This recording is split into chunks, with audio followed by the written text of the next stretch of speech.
بسم الله. السلام عليكم ورحمة الله تعالى وبركاته. انتهى كأس إفريقيا، ربح الرابحون وخسر الخاسرون. وطبعا كيبقى أكبر حدث في كأس إفريقيا الأخيرة وهو إقصاء الشعب المغربي. نعم، أعي ما أقول، إقصاء الشعب المغربي. إقصاء الشعب المغربي من الرعاية، من التنمية، من الرعاية الاجتماعية. هذا هو الإقصاء الحقيقي.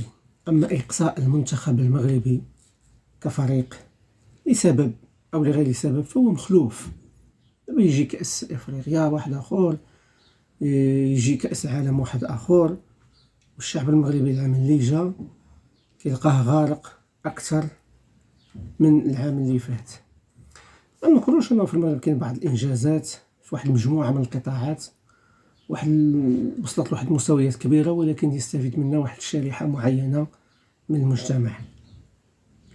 فلاعبي المنتخب المغربي وإن كان خسروا كأس إفريقيا غادي يرجعوا يعيشوا حياتهم العادية في الفرق ديالهم، وغادي يهتموا بهم ويقدروا يجيبوا لهم طبيب نفساني ومعد بدني ويعطوهم الرعاية والاهتمام حتى يرجع اللياقة البدنية ديالو، يرجع لحياته العادية، الإشهار ديالو، الموضة ديالو إلى آخره.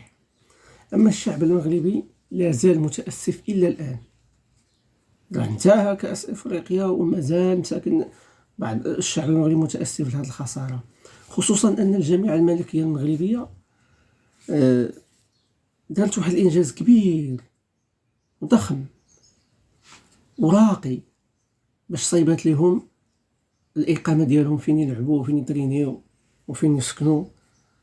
يعني هيئاتهم على واحد المستوى عالي جدا، إقامة فاخرة، على أساس أنهم يجيبوا شي نتيجة طيبة، ولكن حزموني ورزموني وما تعولوش عليا.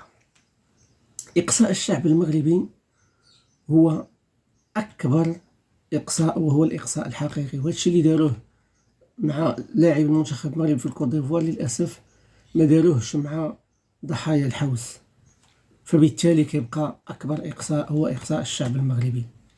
تحياتي والسلام عليكم.